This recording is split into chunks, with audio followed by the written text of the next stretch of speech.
This is my recording closet. Is this weird? Only if you make it weird.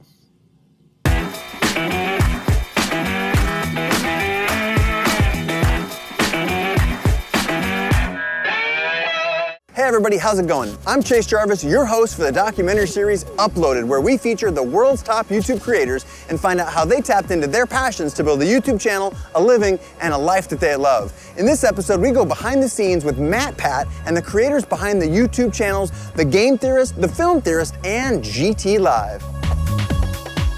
In elementary school, I always heard the phrase like, 3/5 of you will work in an industry that hasn't even been created yet, or, you know, will create a job for yourselves. And I'm like, that's stupid.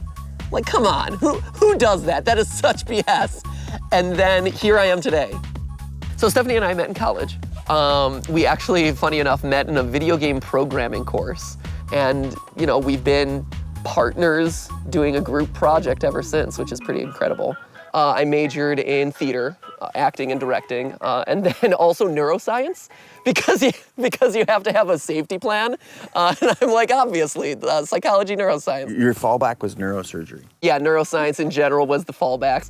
I moved out into the world to New York as kind of my home base and toured around the East Coast for 2.5 years doing theater. And New York was just like a shoebox. And so here we were, you know, she's making grad school salary, I'm making like starving artist money. And so spending $1 on like a single hamburger at McDonald's was like mind-blowing. So much of what theater in New York was and what I saw it as was very cold and processed. And I realized after doing, you know, a version of that for 2 years, I'm like, this doesn't satisfy me. So I just kind of cast my resume out there to see like, hey, who would be willing to take a chance on me? You know, I had perfect A's in school, I had a perfect SAT score, and no one wanted to give me a chance. And it got to the point where, you know, when you're not even called in for a job at like Olive Garden, you're like, that hurts.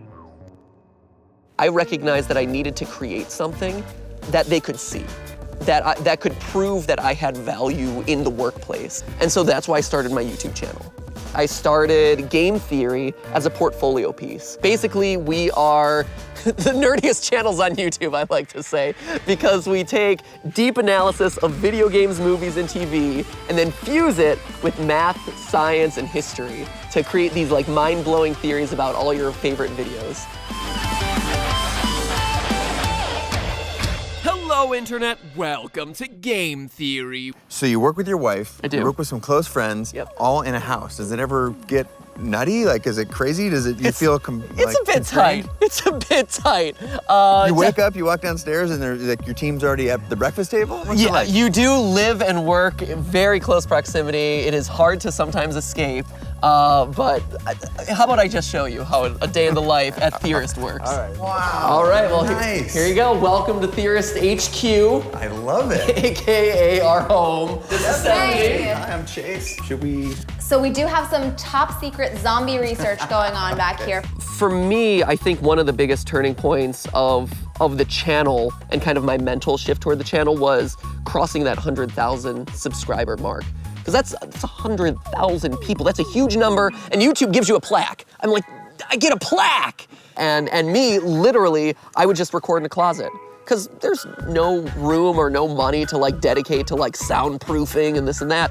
A big part of the reason why Game Theory looks and sounds the way it does today is all based on our lack of resources in the early days. I thought it was like this is the closet. No, this is the closet with my clothes and my blackboard. Matthew's how recording precious is studio. that? This is actually closet 3.0 though at this point. The closet has undergone many transitions.